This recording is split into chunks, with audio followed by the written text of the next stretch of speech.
धर्म की जय हो, अधर्म का नाश हो, प्राणियों में सद्भावना हो, विश्व का। कल्याण हो। अक्षय जी ने बताया कि ये जब पूर्व भारत में थे अर्थात पाकिस्तान में थे तब से रामलीला चल रही थी। इतने दिन सुप्रीम कोर्ट में लड़ाई करने के बाद मैंने महसूस किया हमें खतरा गैरों से नहीं है, हमें खतरा अपनों से ही है। यत्र नारंती पूज्यते रमनते तत्र देवता, यह सिद्धांत केवल अपने सनातन धर्म में है। पार्ट 15 इलेक्शन से रिलेटेड है, तो संविधान के पार्ट 15 में गुरु गोविंद सिंह का और वीर शिवाजी का, छत्रपति शिवाजी का चित्र इसलिए रखा गया था कि जब हम लोग वोट देने जाएं तो गुरु गोविंद सिंह को याद रखें और वीर शिवाजी को याद रखें।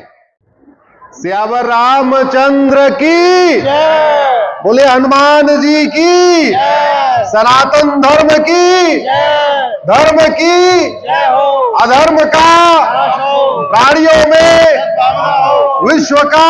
कल्याण हो। सबसे पहले मैं रामलीला समिति के सभी पदाधिकारियों को धन्यवाद देता हूं कि आप हमारी लाखों वर्ष पुरानी परंपरा को जागृत किए हुए हैं।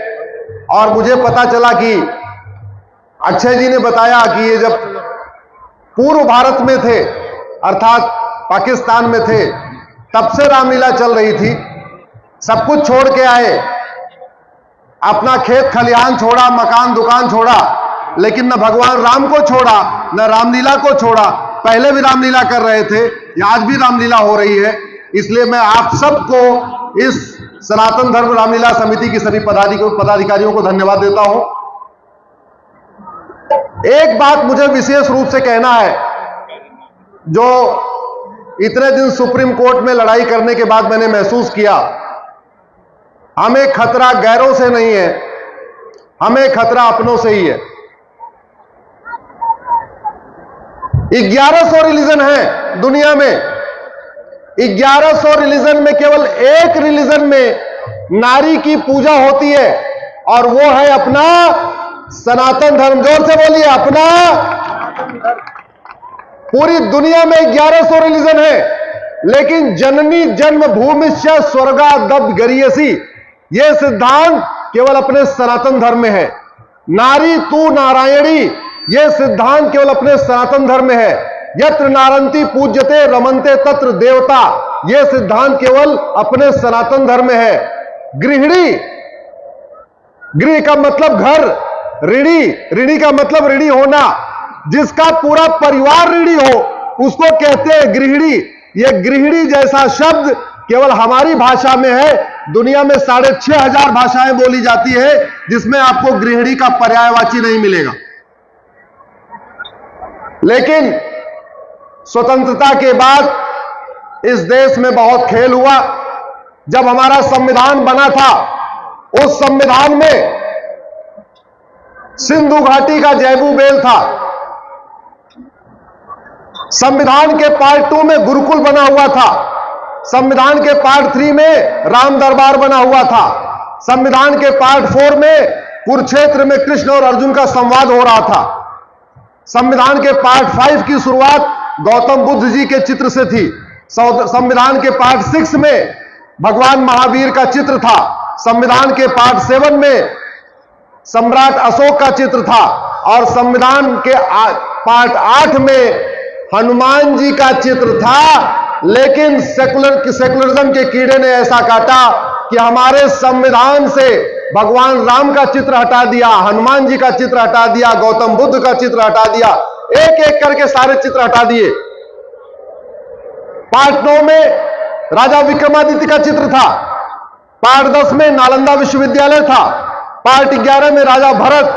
पार्ट 12 में नटराज के रूप में भगवान शिव। पार्ट 15 में गुरु गोविंद सिंह और वीर शिवाजी थे। पार्ट 15 इलेक्शन से रिलेटेड है, तो संविधान के पार्ट 15 में गुरु गोविंद सिंह का और वीर शिवाजी का, छत्रपति शिवाजी का चित्र इसलिए रखा गया था कि जब हम लोग वोट देने जाएं तो गुरु गोविंद सिंह को याद रखें और वीर शिवाजी को याद रखें। लेकिन उसको भी हटा दिया। फिर बाद में राजा भगीरथ का चित्र था, रानी लक्ष्मीबाई का चित्र था। ऐसे एक एक करके संविधान से सारे चित्र हटा दिए। और तो और छोड़िए, वंदे मातरम हमारा राष्ट्रगान था, बाद में उसको वंदे मातरम को भी रिप्लेस कर दिया गया।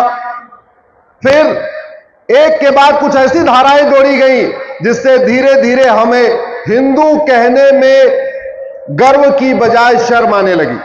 हम अपने आप को सेकुलर कहना ज्यादा अच्छा समझते हैं और अपने आप को हिंदू कहने में शर्म आती है। एक बात याद रखिए, सनातन का मतलब ही है स्वतंत्रता। दुनिया के और किसी रिलीजन में वो स्वतंत्रता नहीं है जो सनातन में है। आपको भोजन की स्वतंत्रता, आपको वस्त्र की स्वतंत्रता, आपको जीने की स्वतंत्रता, आपको सोने की स्वतंत्रता, आपको जागने की स्वतंत्रता, आपको व्यापार की स्वतंत्रता, आपको हर प्रकार की स्वतंत्रता जो मिलती है वो केवल और केवल सनातन धर्म में मिलती है। लेकिन आजकल कुछ लोग कहते हैं आने वाले टाइम में सनातन खत्म हो जाएगा। मैं रामलीला समिति, सनातन धर्म रामलीला समिति को धन्यवाद दूंगा। आज एक पुतला सनातन द्रोहियों का भी है और आप सब लोगों के सामने सनातन द्रोहियों का भी पुतला जलाया जाएगा। इसके लिए सब लोगों को मैं धन्यवाद देता हूं। आप सब लोग जो हाथ उठा के बोलिए, अधर्म का, अधर्म का, अधर्म का। जो सनातन द्रोही है वो अधर्मी है और जो अधर्मी है उसका नाश होना चाहिए। इसके लिए हम सबको मिलकर आवाज उठाना चाहिए। आज भारत का संविधान में कुछ ऐसी धाराएं जोड़ दी गई जिसकी लड़ाई चल रही है। हालत यह हो गई है कि हमारे 4 लाख मठ मंदिर सरकार के कंट्रोल में आ गए हैं, अलग अलग राज्य सरकारों के कंट्रोल में। 4 लाख। दूसरे किसी भी रिलीजन का एक भी स्थान सरकार के कंट्रोल में नहीं है, केवल और केवल हमारे मठ मंदिर सरकार के कंट्रोल में है। मैंने सुप्रीम कोर्ट में PIL फाइल किया तो यही कहा था कि 4 लाख मठ मंदिर सरकार के कंट्रोल में है। अरे दूसरों का कोई एक स्थान तो आप कंट्रोल करके दिखाते। मठ मंदिरों को कंट्रोल करने के लिए 35 कानून और दूसरों के लिए एक भी कानून नहीं। मठ मंदिरों की 1 लाख करोड़ की प्रॉपर्टी पे राज्य सरकारों ने कब्जा किया हुआ है और दूसरों के धार्मिक मजहबी स्थानों पे कोई 1 रुपए की प्रॉपर्टी पे कब्जा नहीं। मुंबई में सिद्धि विनायक मंदिर सरकार के कंट्रोल में है, वहीं बगल में हाजी अली की दरगाह सरकार के कंट्रोल में नहीं है। यहीं दिल्ली में आपका कालका जी मंदिर कंट्रोल में आ गया और बाकी स्थान नहीं कंट्रोल में है। मुझे लगता है अब समय आ गया है, परिस्थितियां बदल रही हैं।